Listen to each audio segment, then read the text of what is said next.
Demolition isn't always about massive structural teardowns. Sometimes these giant wrecking machines are called in for a more precise scope of work. Case in point, when the high-tech engineering company Innovative Civil Construction needed help with the Welland Canal upgrade project. I'm Jesse Zelstra, Innovative Civil Constructors, Project Manager. So we're in St. Catharines, Ontario right now. This is on the Welland Canal, Lock 1. From the original installation of cable mooring, they're switching to suction cup mooring. Suction cups essentially come out and grab the boats and maintain the boats with suction cups. For this project, we brought in Priestley Demolition to demolish 4.5 meters wide, 2 meters deep, full height of the lock, about 100 feet tall. PDI is bringing in some serious experience for this project. Leading the charge are site foreman Edwin Ordonez and Jamie Black, both with over 20 years with PDI. Are we going to have water going in there? I hope not. Hope not. Eh? It's nice now, isn't it? Add to the mix top-notch operators like Amadeo de Mello and George Almeida, and the experience level is through the roof. And we can't leave out the guy who knows every nook and cranny of each and every one of these machines, head mechanic Andrew Kelly. Okay, hold it there. With a crew like this, the brass at PDI has nothing to worry about. So look like we're going to start the bottom very soon. Connecting Lake Ontario to Lake Erie, this lock system is of huge importance to the shipping industry, creating a navigable route between the Great Lakes and access to the St. Lawrence Seaway and on to the Atlantic Ocean. This man-made lock system dates back as far as 1829, with the current version in place and operational since 1932. Long overdue for an upgrade. It's not your everyday concrete removal job, but certainly not out of Priestley Demolition's scope of work. PDI machines are always hungry for concrete, no matter where it is, even at the bottom of a 100-foot canal lock. The job is in full swing. PDI has already knocked out a portion at the top that they were able to reach from ground level. At that high, it's a little bit difficult for the high ridge, so we break from the top. The machines have been craned down to the lock floor and are attacking the concrete walls. Andrew Kelly was here, and he was the master in rigging and figured out how to do it, and it come out beautiful. One piece. But they're already a full day behind because the lock hadn't been fully drained. There's no time to spare on this project. Every hour counts. These two locks need to be refitted with the new system in time to have ships sailing through with the spring thaw. It's go time right out of the gate. You're gonna see the holes. This is like when you drill. You're still far. I don't know if Amadeo will reach it on that side yet. Full steam ahead for these concrete mashers. The hammers are going to earn their keep on this one. With a job so focused on pounding concrete, it's inevitable that O-rings will break and hoses will burst. The best solution is to keep one of PDI's master mechanics nearby to reduce the downtime. And as always, keep the grease pumping. Things are rolling right along, but more often than not, these unconventional projects can inspire adjustments that will speed things up even more. In this case, the crew figures they could make use of a bigger hammer. Well, the first two hammers they put on the case, they're smaller hammers, and they both broke down. And then they brought that the bigger hammer we just took off there, and it's working awesome, like twice the work, right? So Andrew's been here most of the time taking care of these guys. So. Going good so far. Now we have the equipment running like we want. It's gonna be a lot of production.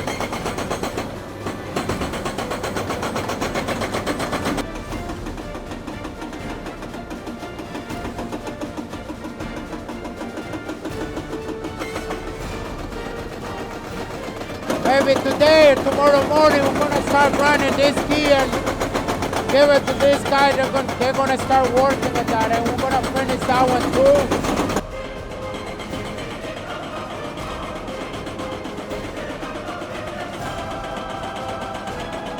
Production is finding its stride despite the sub-zero temperatures. This winter has been particularly cold, making it a challenge for the operators who aren't normally used to ice buildup at the bottom of a 100-foot lock.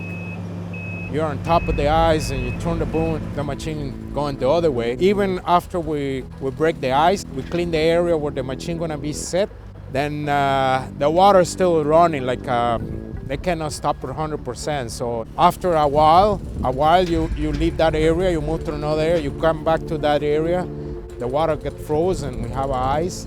So that was another big challenge too. I tried to keep the ice away from the floor and all that, but It's a small hurdle for the PDI professionals, though, and the concrete keeps coming down.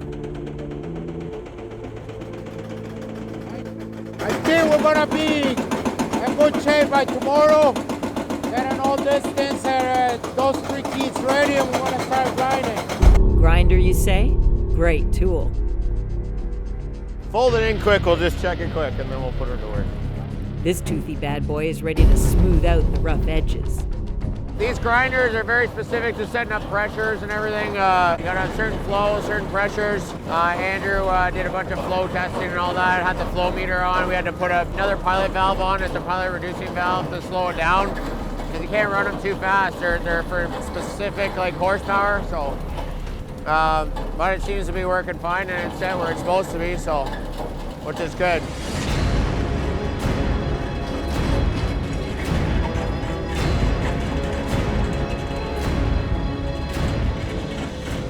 With the grinder putting the finishing touches on the keys, PDI has met their deadline, which opens the door for the steelworkers.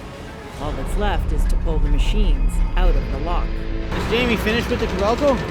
Yeah, we finished. Everything Okay, is so done. as soon So as I think it's better if we send the Cobalto up. Yeah. Then yeah. we leave that one for last. We'll leave the case for last, but we'll lift the auxiliary counterweight off. Yeah, So when they send the rigging back down, we can hook right onto the case. yeah. You want me to stay with you on the ground, like on the hole, like here? I can put David and Blair. You and me and Jimmy, we can stay down there. Sounds like a plan. Good plan. All right. The 400-ton crane is mobilized for some heavy lifting. It's routine stuff at this point for these guys, but it's still pretty eye-opening seeing mammoth machines being slung around like dinky toys. The lineup sequence for this lift will be small to large. The 200 comes up with ease. The 460 is up next.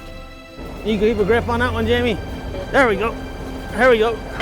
We got it. Holy shit! Good. It'll be good. Just leave it there. We'll get the other one. Hang on 1 sec. I'm just gonna try and turn it. Maybe just push it through more. Hang on, here, try that. Try it now. We got it. We got it, Edwin. Yeah. We're good. Beautiful. Okay, Nancy, cable up slow. What's it weigh this time with all the ice? 123, so it's almost 2,500 pounds heavier. Yep. Got lots of ice on it.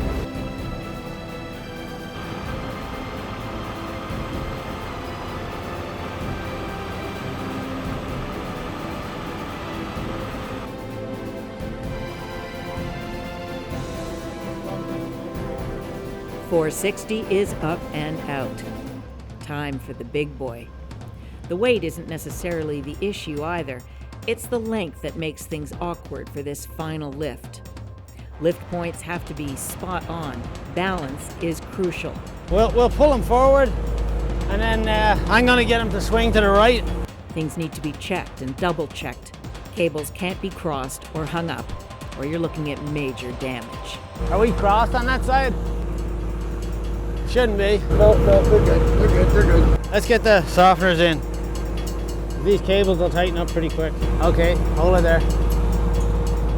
Okay. Need cable up slow.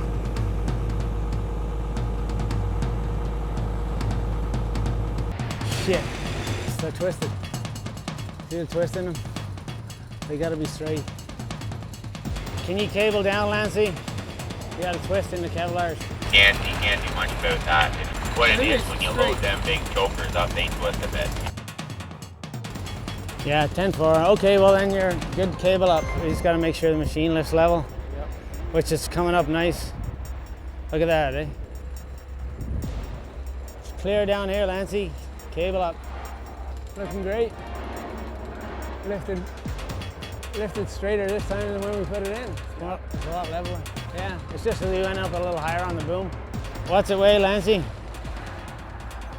She's 124 this time. Yeah, 10.4, 124,000. We'll have her all done by lunch. Yep, 10.4, for sure. The logistics of this project seem daunting.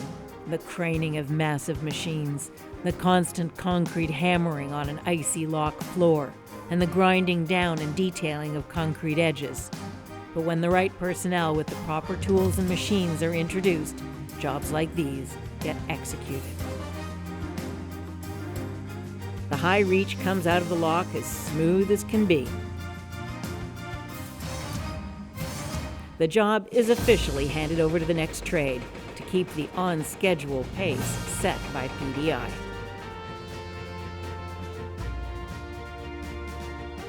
It took 2 crews working day and night during the coldest winter on record. 13 days at the bottom of a 100-foot lock to remove 2,500 cubic meters of concrete to make way for a state-of-the-art ship mooring system for one of Ontario's main transportation hubs. We had no big problems, no injuries, no accidents, and the machines come out in one piece. That was so, make me happy. Brucey did fantastic, on time and on budget. Another feather in the cap for this top-notch operation, and another indication that no job is out of reach for Priestley Demolition.